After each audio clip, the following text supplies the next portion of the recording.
l'âme qui s'est retenue de la fornication, l'âme qui s'est retenue de l'alcool, l'âme qui s'est retenue, n'est-ce pas, des jeux hasard dans le but de plaire à Allah subhanahu wa ta'ala. Le Coran dit Irji ila rabbiki radiyatan marduya. Retourne, n'est-ce pas, vers ton Seigneur agréé et satisfait également. Fadkhuli fi ibadi, rentre, n'est-ce pas, parmi ses serviteurs. Wadkhuli jannati, il rentre, n'est-ce pas, dans le paradis de ton Créateur.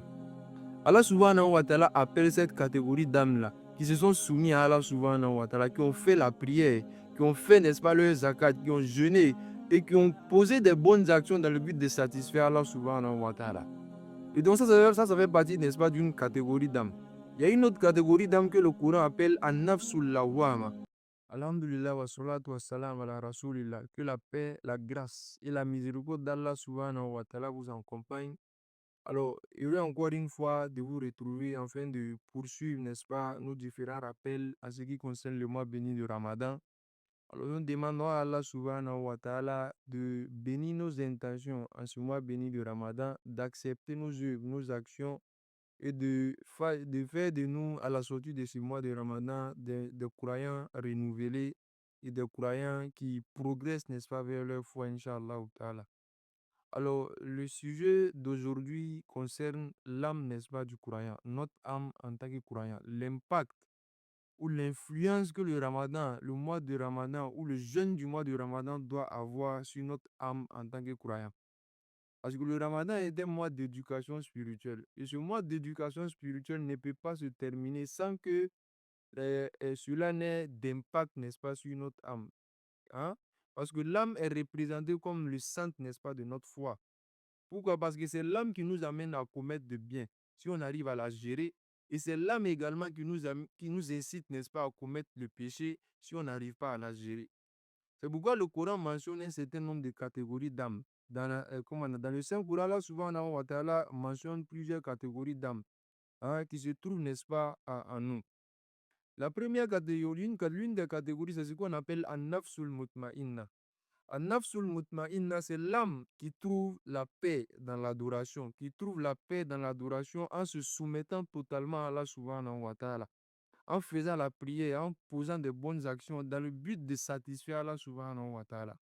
Et le Coran appelle, Allah subhanahu wa ta'ala appelle ces âmes-là. Dans le Saint-Coran, il dit Ya ayyatuhan nafsul mutma'inna, irji'i ila rabbiki radiyatan marduya, fadkhuli fi ibadi wadkhuli jannati.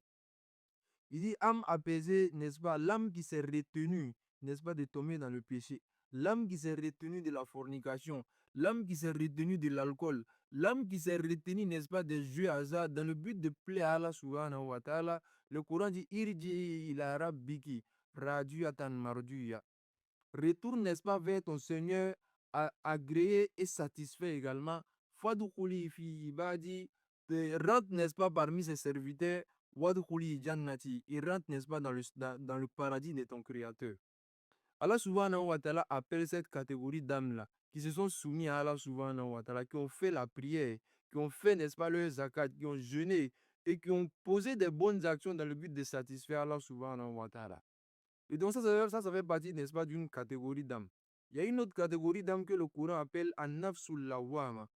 An-nafsul lawwama, c'est l'âme, n'est-ce pas, qui commet un péché, qui commet le péché et qui, après avoir commis un péché, a des regrets, a des remords par rapport, n'est-ce pas, à l'action qu'il a commis, qui déplaît à Allah subhanahu wa ta'ala. Et ça, c'est quelque chose qui représente un bon signe par rapport à ce âme-là, parce que parce qu'elle représente, elle témoigne, n'est-ce pas, de la conscience, n'est-ce pas, de ce âme-là, à vouloir sortir, n'est-ce pas, du mal pour retourner dans le bien. Parce que le prophète dit Kullu bani Adam khata wa khayrul khata'in at-tawwabun. Il dit tout, nous sommes tous amenés à commettre des erreurs.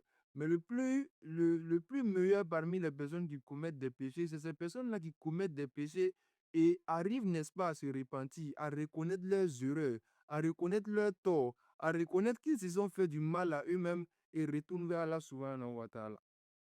Les personnes qui commettent des péchés n'arrivent pas à retourner, ils n'arrivent pas à avoir du regret vis-à-vis du péché qu'ils ont commis. C'est un problème, n'est-ce pas, c'est la maladie, n'est-ce pas, de leur cœur. C'est pourquoi les savants disent Min alamati mautil kalb tarkun nadam ala ma fa'altahu min wujudi zallat.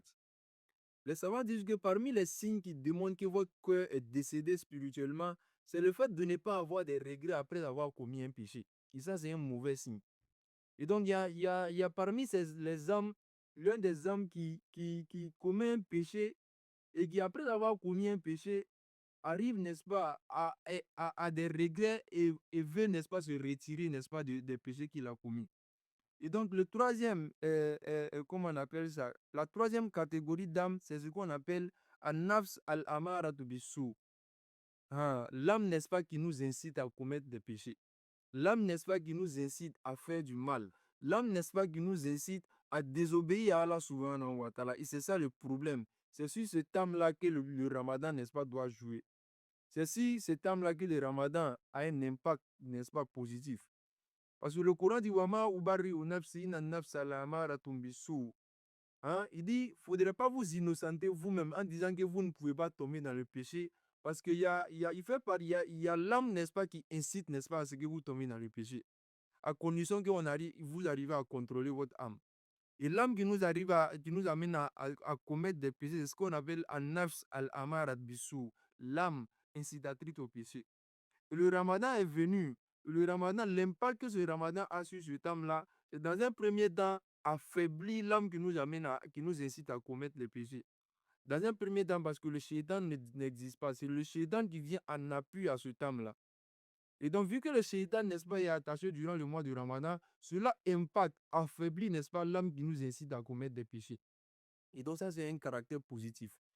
Et au-delà de ça également, le mois de ramadan, le jeûne que nous faisons dans le mois de ramadan affaiblit également nos passions et ne donne pas la chance, n'est-ce pas, à l'âme de donner du pouvoir à nos passions pour nous surpasser. Et donc, ça, c'est un deuxième point également. Et au-delà de ça, et ce qui doit nous profiter au-delà, n'est-ce pas, de ces deux points-là, c'est que pour pouvoir prendre le dessus après, comment on appelle ça, sur ce thème-là, qui est affaibli pendant le ramadan, nous devons fournir des efforts.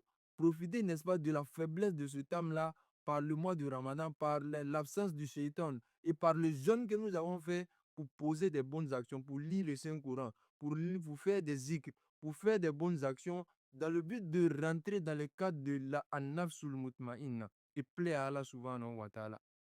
Donc le mois de Ramadan est un mois d'éducation spirituelle, d'éducation, n'est-ce pas, de l'âme. Allah subhanahu wa ta'ala éloigne, affaiblit l'âme qui nous incite à commettre des péchés et nous met, n'est-ce pas, face à un exercice de conscience pour voir comment est-ce que nous allons, quelles sont les actions que nous allons poser pour être habitués, n'est-ce pas, à la pratique religieuse et sortir du Ramadan avec an-nafsul mutma'inna.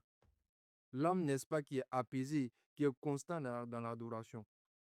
Et donc, pour résumer, l'impact que le ramadan a sur l'âme, c'est de préparer l'âme, hein, l'âme qui nous incite c'est d'affaiblir d'abord l'âme qui nous incite à commettre des péchés et préparer notre âme al-mutma'inna qui nous permet de poser des bonnes actions pour qu'à la sortie du ramadan, nous puissions être éduqués, pas avec l'âme qui nous incite à commettre des péchés, mais avec l'âme, n'est-ce pas, qui nous incite à faire du bien.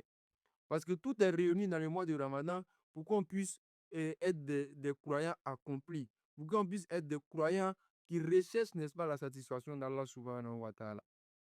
Et donc nous demandons à Allah subhanahu wa ta'ala qu'à la sortie de ce Ramadan, nous puissions avoir le dessus, n'est-ce pas, sur l'âme, n'est-ce pas, qui nous incite à commettre des péchés et ne pas retomber, n'est-ce pas, après ce mois de miséricorde qui nous permet de redoubler d'efforts dans notre pratique religieuse. Qu'Allah vous bénisse, qu'il bénisse les personnes qui vous aiment, que vous aimez.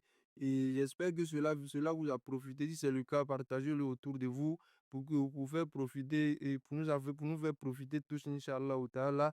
Wassalamu alaikum wa rahmatullahi ta'ala wa barakatuh.